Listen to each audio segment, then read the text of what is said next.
Break के बाद एक बार फिर से आप सभी का स्वागत है और बिल्डिंग न्यू इंडिया जी मध्य प्रदेश छत्तीसगढ़ का खास कार्यक्रम जिसमें हम लगातार उन लोगों से चर्चा कर रहे हैं जो बिल्डिंग न्यू इंडिया में अपना योगदान यहां पर दे रहे हैं। और अब पैनल को आगे बढ़ाते हैं, उससे पहले मैं मंच पर अपने सहयोगी दिव्यांशु शर्मा को बुलाना चाहूंगी और साथ ही मैं अब उन खास मेहमानों को भी मंच पर बुलाना चाहूंगी जिससे हम बातचीत करेंगे और जानेंगे कि वो कैसे काम कर रहे हैं, क्या वो चुनौतियां रही हैं और कैसे वो युवाओं को प्रेरणा देने का काम कर रहे हैं। जोरदार तालियों के साथ स्वागत करिए मुकेश जैन जी का, जो कि फाउंडर है श्री शीतल ग्रुप के, जो कि मध्य प्रदेश में 15 रेजिडेंशियल प्रोजेक्ट्स के माध्यम से 5000 से अधिक परिवारों को खुशहाल जीवन प्रदान करने का काम कर रहे हैं। इसी के साथ ही जोरदार तालियों के साथ अगले मेहमान का स्वागत करिए दिनेश शारदा जी का, जो कि डायरेक्टर हैं 56 भोग केटरर्स के। और 56 भोग केटरर्स पिछले 17 सालों से आपके स्वाद में इजाफा लाने का काम कर रहा है, तो जोरदार तालियां होनी चाहिए दिनेश जी के लिए। और इसी के साथ ही तालियां होनी चाहिए श्री प्रशांत जैन जी के लिए, जो कि प्रो चांसलर हैं सेज यूनिवर्सिटी इंदौर एवं भोपाल के। और इनसे हम जानेंगे शिक्षा के क्षेत्र में क्या वो नए नए कदम उठाए जा रहे हैं जिससे युवाओं के भविष्य को बेहतर बनाया जा सके। तो ये हमारा खास पैनल जिसमें हम खान पान को लेकर के चर्चा करेंगे, शिक्षा को लेकर के चर्चा करेंगे। Over to Prerna and Divyansh. बहुत शुक्रिया कीर्ति। और सबसे पहले सर दिनेश जी, मैं आप ही से शुरुआत करूंगी। और हम बहुत छोटे थे तब से 56 भोग सुनते आ रहे हैं और वहाँ का खाना हमें भी बहुत टेस्टी लगता है।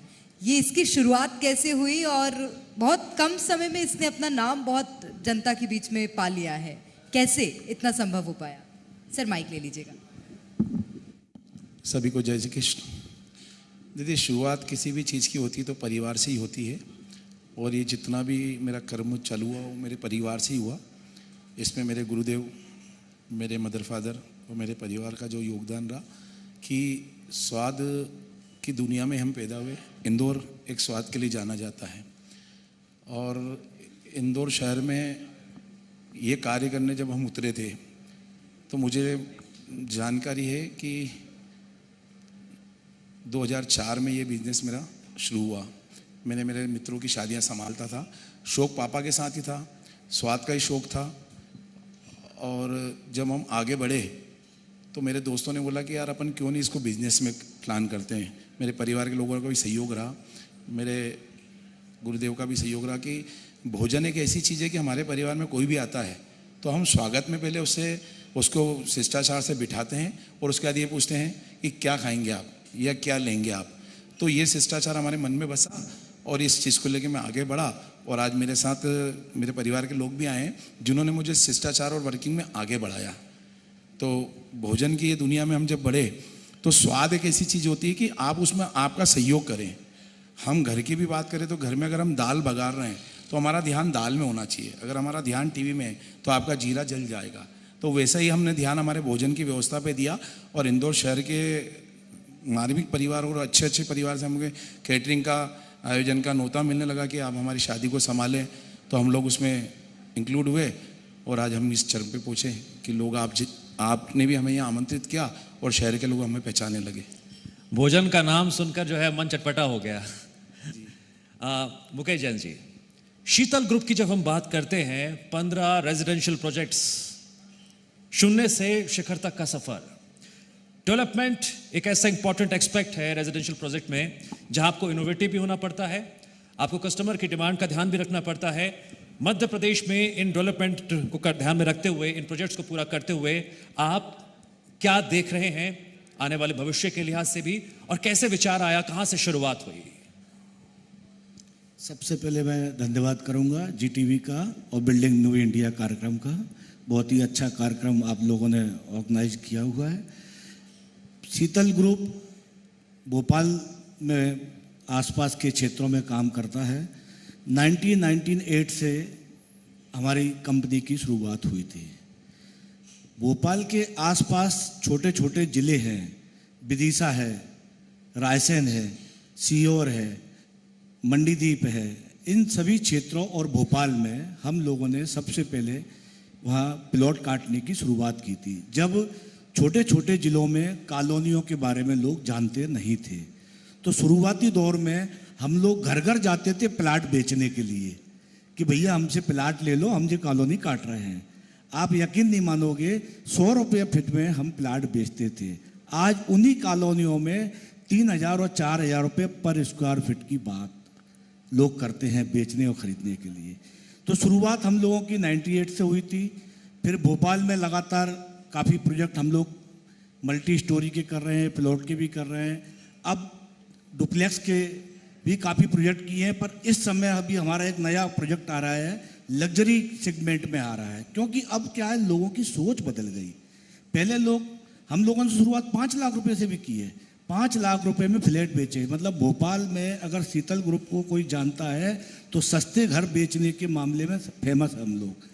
जब लोग कल्पना करते थे कि 5 लाख रुपए में घर कौन दे सकता है, मैंने हजारों घर बना के डिलीवर कर दिए 5 लाख रुपए में। अब 5 से फिर हम 10 पे गए, 20 पे गए, 25 पे गए, 30 पे गए, 40 पे गए। अब हमारी शुरुआत होती है 80 लाख से लेकर 2 करोड़ रुपए तक। अब हम जो घर दे रहे हैं वो एक लग्जरियस घर दे रहे हैं, कवर्ड कैंपस दे रहे हैं, उसके अंदर आधुनिक सुविधा दे रहे हैं। अब आजकल कोरोना के बाद लोगों की लाइफ स्टाइल बदल चुकी है, वो चाहते हैं लग्जरियस।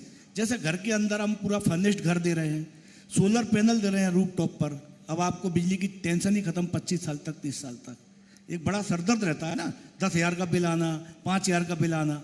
तो अब बिल्डर ने इतनी सुविधाएं दे दी हैं और लोगों के पैकेज इतने बढ़ चुके हैं बच्चों को कि अब उनको पैसा खर्च करने में भी डर नहीं लगता। पहले 20 लाख रुपए घर खरीदने के लिए सोचना पड़ता था, आज 1 करोड़ रुपए घर खरीदने के लिए बच्चे लोग सोचते नहीं हैं। हमारे बैंकों ने इतना सरल कर दिया है घर खरीदना कि आज 10 लाख 20 लाख रुपए लेके जाइए आप और 1 करोड़ रुपए घर ले लीजिए। तो अब इस तरह से माहौल बन चुका है पूरे इंडिया के अंदर कि लोगों को लग्जरियस चीज़ें पसंद आने लगी हैं और तेजी से बिल्डर इस क्षेत्र में काम भी कर रहे हैं, हम लोग भी कर रहे हैं। अभी लगभग मैं 5,000 घर बना के बेच चुका हूं भोपाल शहर के और आसपास शहर, और आगे भी मेरे कई प्रोजेक्ट आने वाले हैं। बहुत खूब। और शीतल ग्रुप से मैं भी अवेयर हूँ क्योंकि मैं खुद भी राजधानी भोपाल की निवासी हूँ, तो हमारे घर पे भी बात चलती रहती है शीतल ग्रुप की। हमारे इस पैनल में दिव्यांश आप देखिए कितना इंटरेस्टिंग है कि इंसान की जो 3 बहुत मूलभूत ज़रूरतें होती हैं, तीनों ज़रूरतें हमारे सामने बैठी हुई हैं, एक रोटी, एक मकान और एक उच्च शिक्षा, बेहतर शिक्षा। तो सर, प्रोफेसर सर, आपसे मेरा सवाल है, सेज ग्रुप हमेशा अलग कुछ करने के लिए शिक्षा के क्षेत्र में जाना जाता है, बच्चों में चाहे स्किल डेवलपमेंट करने की बात हो या कुछ। अब सेज ग्रुप के और क्या नवाचार हैं जो देखने मिलेंगे? अगर सबसे पहले तो सभी को सेज आनंदम और जी MPCG को बहुत बहुत धन्यवाद।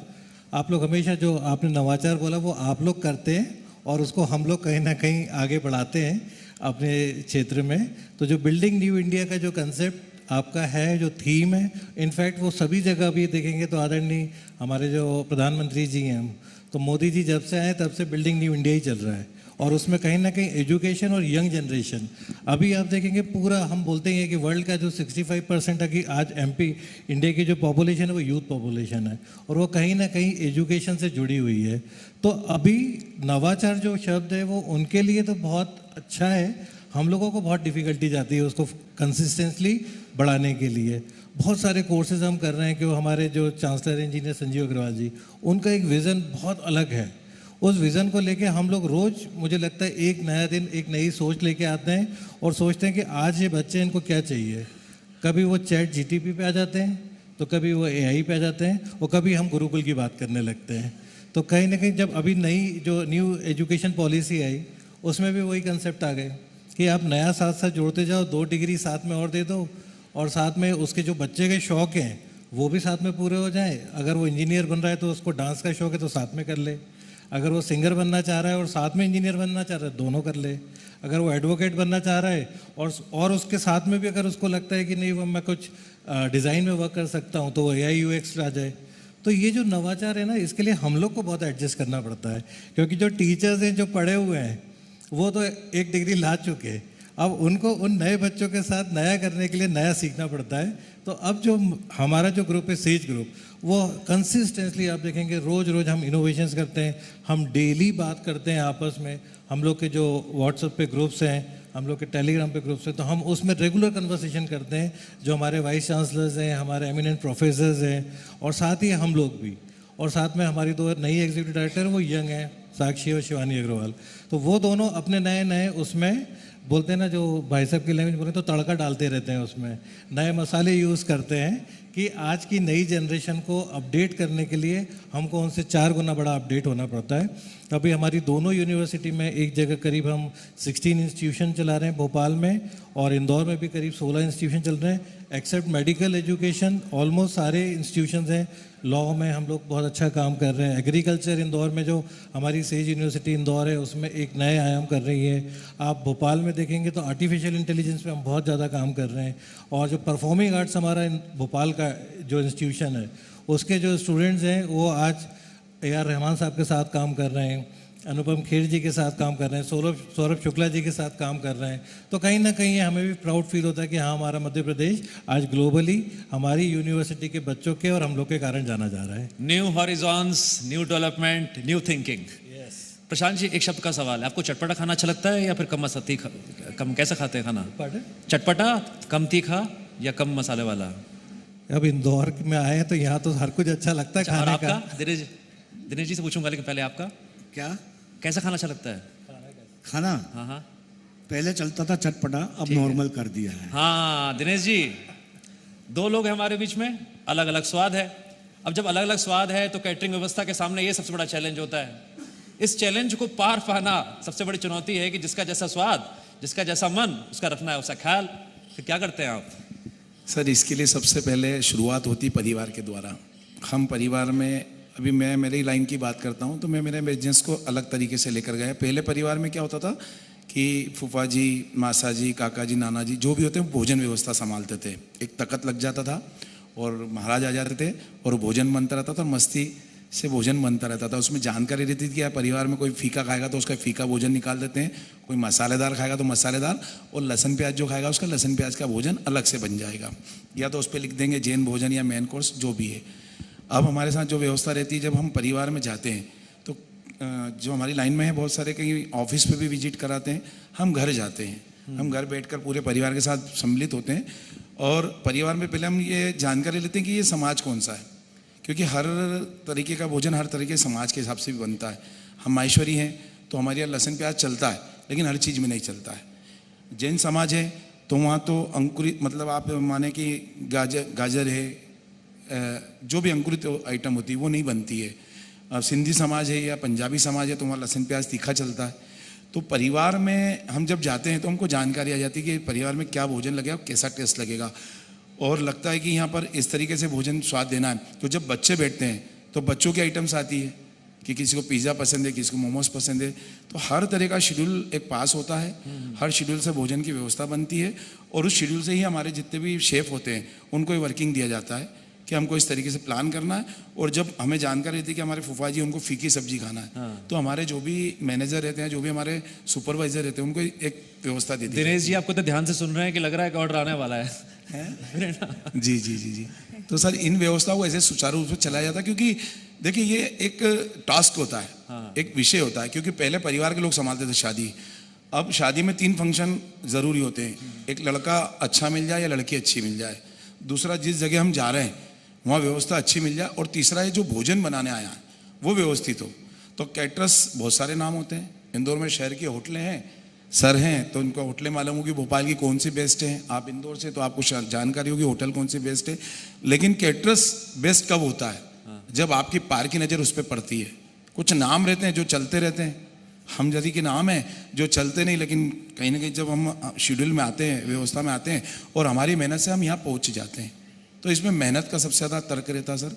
और स्वाद इंदौर में है, जब इंदौर वाले स्वाद नहीं बना पाएंगे, नहीं ध्यान रख पाएंगे, तो मैं नहीं कहता कि बाहर के कैटर्स यहाँ आके काम कर पाएंगे। मुकेश जी की मेहनत का भी जिक्र करना जरूरी है। मैं चाहूंगा कि जरा उनसे भी सवाल कीजिए कितनी मेहनत चल रही है। निश्चित रूप से। लेकिन अभी शादियों का सीजन चल रहा है तो 56 केटर्स को, जिन्होंने अभी तक, अभी आपके पास एक चांस है कि आप यहाँ पर आकर 56 भोग कैटर्स, 56 भोग केटर्स को आप अपने मेहमानों को खुश करने का एक आखिरी मौका अभी पा सकते हैं। मैं आऊँगी सर आपके पास। सर आपसे मेरा सवाल है, शीतल ग्रुप की विशेषताएं तो हमने जानी कि लोगों को कम दाम में बेहतर घर देना, ये आपने किया, लेकिन कितने लोगों को इस तरह से घर प्रदान किए हैं शीतल ग्रुप ने, और कितने लोग इससे लाभान्वित हुए हैं, और समाज पर इसका प्रभाव क्या पड़ा है, मैं समझना चाहूँगी। काफ़ी लोग लाभान्वित हुए हैं और हो भी रहे हैं। अभी 2025 में ऐसा लगता है रियल एस्टेट में बहुत तेज़ी से बूम आने वाला है, क्योंकि जिस तरह की कॉलोनियाँ अभी बनी हुई हैं अब वो सारी ओल्ड हो चुकी हैं। अब जो कॉलोनियाँ बन रही हैं वो सब नए सिस्टम से बन रही हैं। सबसे पहले तो डेवलपमेंट सब एक क्लास का करने लगे हैं। पहले के टाइम पे क्या है, डेवलपमेंट में बहुत लोग चोरी करते थे, बचाने की कोशिश करते थे। अब बिल्डर खुद डेवलपमेंट अपनी मर्जी से अच्छा करना चाहता है और लोगों को एक ऐसा घर देना चाहता है कि लोग उसको याद रखें और उसको द्वारा अपनी सर्विस का मौका दें। जब आप एक बार अपना घर खरीदते हैं तो आप 4 लोगों को बताते हैं कि मैंने उस कॉलोनी में ये घर खरीदा है और बिल्डर ने मुझे इतनी अच्छी क्वालिटी का घर दिया है। तो बिल्डर को अब ज़रूरत नहीं है अपने एडवर्टाइजमेंट करने की, क्योंकि जो माउथ पब्लिसिटी से एडवर्टाइजमेंट होता है उससे हम लोगों को सबसे ज़्यादा लाभ मिलता है। अभी हम लोग एक भोपाल में जो नया प्रोजेक्ट लेके आ रहे हैं उसमें एक स्कीम भी लेके आ रहे हैं हम लोग कि अगर जैसे मान लो 90 लाख रुपए का हम घर दे रहे हैं तो उसको हम 15% पैसा रिटर्न वापस दे रहे हैं पर मंथ। जब तक 2 साल तक हम उसका घर का पोजीशन नहीं दे देते हैं तब तक उसको 15% पैसा हम हर महीने वापस करेंगे। ये केवल एक इन्वेस्टरों के लिए हमने स्कीम लाए हैं। अब जैसे मान लो 90 लाख रुपए में 26-27 लाख रुपए हम वापस कर देंगे तो उसको घर पड़ रहा है मात्र 62-64 लाख रुपए का, और जब हम उस घर का पोजीशन देंगे उसकी कीमत 1 करोड़ से 1.25 करोड़ के बीच में हो चुकेगी।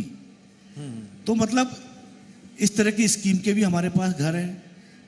बाकी आपने एक बात कही थी कुछ देर पहले कि आजकल 1 करोड़ का घर युवाओं के लिए कुछ नहीं है, आसानी से लोन मिल जाता है, लेकिन ऐसे युवाओं को तैयार करना भी तो जरूरी है कि पैसे खूब आएं।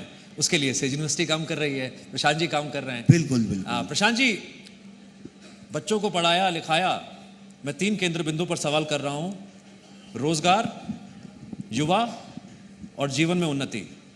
क्या है आपकी तैयारी?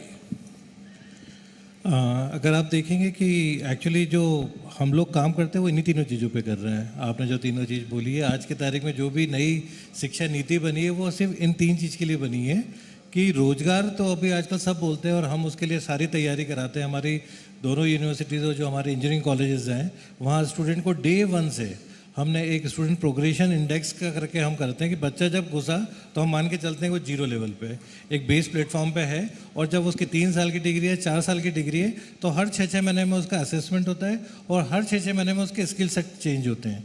तो अगर वो 1 साल बाद जब हम उससे एक ऑप्शन लेते हैं कि भाई आप क्या करना चाहते हो, तो वो बोलते हैं कि नहीं मुझे तो जॉब करना है, तो एम्प्लॉयबिलिटी तो हमारी एक टीम उस पर काम करने लगती है। तो फिर वो उनको उस हिसाब से स्किल तैयार करती है कि अगर इन्हें किस जॉब भी करना है तो फिर किस एरिया में करना है, उसे मैनेजमेंट में करना है, उसे मार्केटिंग में करना है, उसे फाइनेंस में करना है, या फिर प्रोडक्शन में जाना चाहता है, या फिर कंसल्टिंग में जाना चाहता है। तो फिर हम उस हिसाब के स्किल सेट तैयार करके उनको उस स्किल सेट के हिसाब से तैयार करते हैं। लेकिन फिर एक बच्चों की जो ग्रुप है वो बोलता है कि नहीं तो हमको तो एंटरप्रेन्योर बनना है, तो फिर हम उसके लिए अलग स्किल सेट तैयार करते हैं। फिर उनको एक नई लाइन में ले जाते हैं, फिर उनको वहाँ पे लगाते हैं, फिर उनको बोलते हैं भाई फंडिंग कैसे होगी, मैन पावर इक्विपमेंट कैसे होगा। तो फिर उसको ये सिखाते हैं कि भैया बिजनेस करना है तो क्या क्या चीज़ें ज़रूरी है वो आप सीखो। तो उस स्किल सेट से उसका माइंड सेट तैयार करते हैं। तीसरे बच्चे आते हैं, बोलते हैं हमको तो दोनों नहीं करना है, हमें तो पढ़ने जाना है। तो अब उस पढ़ाई के लिए उनको बेहतर तैयारी करानी है। तो उस तैयारी के लिए फिर हमने एक अलग से रखा है कि हमने कुछ टाइप्स किए हुए हैं। उन टाइप्स में जो एक्सपर्ट्स आते हैं उनसे बच्चों को इंट्रोड्यूस कराते हैं, फिर उन पे हम 3 से 4 साल 5 साल जितने का भी टाइम ड्यूरेशन का कोर्स होता है उनको वहाँ पे तैयार करते हैं। तो इन तीनों चीज़ों को लेके जब सब बच्चे तैयार हो जाते हैं तो अल्टीमेटली उन्नति तो अपने आप हो जाएगी। तो प्रोग्रेस तो इन सबसे जुड़ी हुई है। तो कहीं ना कहीं सेज ग्रुप उस चीज़ के लेके कटिबद्ध है। प्रोग्रेस की आपने बात की है, एक रैपिड फायर क्वेश्चन करते हैं प्रेरणा। सफलता का मंत्र, तीनों से बारी बारी। सफलता का मंत्र, सफलता का मंत्र। सफलता जब आप अपने कर्म पे और अपने भाग्य पे और अपने को जो भी दायित्व दिया जाता है उस पर विश्वास करके काम करते हैं तो मुझे नहीं लगता कि सफलता दूर होती है। सफलता सर बैठे हैं। इन्हीं के आशीर्वादों से सफलता मिलती है जब ये शिक्षा देते ठीक है, हैं। मुकेश जी सफलता। लोगों के प्रति वफादार, विश्वास जो कभी ना टूटे, और अपने आप में पूर्ण विश्वास होना चाहिए कि हम जिसके लिए भी काम कर रहे हैं वो 100% काम कर रहे प्रशांत जी जल्दी से। Honesty with purity and hard work with patience. तीनों का बहुत बहुत शुक्रिया। आप कामयाब भी हों और आपके माध्यम से समाज भी उन्नति करे, आपके माध्यम से और लोग भी उन्नति करें और उनकी जिंदगी में भी कामयाबी आए। बहुत बहुत शुक्रिया। Over to you Prerna. Thank you. शुक्रिया दिव्यांश। तो हमारे तीनों ही खास मेहमानों का बहुत शुक्रिया और बहुत महत्वपूर्ण विषयों पर हमने इस पैनल के माध्यम से बातचीत की है। और अब वक्त है यहाँ पर एक बहुत छोटे से ब्रेक का, लेकिन चर्चा का सिलसिला लगातार जारी है।